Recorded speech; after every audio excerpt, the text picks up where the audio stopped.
Contact allergens. Skin allergies often result from contact with specific allergens. Common culprits include certain metals, e.g., nickel, cosmetics, fragrances, skincare products, latex, and certain fabrics, e.g., wool. These substances can cause an allergic reaction when they come into direct contact with the skin.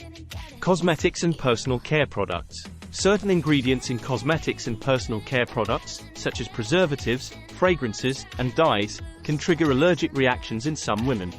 This can manifest as redness, itching, rashes, or swelling on the skin.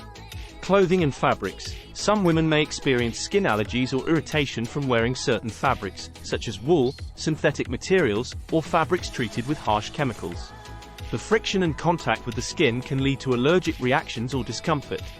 Environmental allergens. Allergens present in the environment, such as pollen, dust mites, mold, or pet dander, can cause allergic reactions in women. These allergens can come into contact with the skin or be inhaled, leading to skin rashes, itching, or hives. Medications. Some medications can cause adverse skin reactions or allergic responses in certain individuals. It's important to be aware of any potential side effects or allergic reactions associated with medications and consult a healthcare professional if experiencing skin allergies.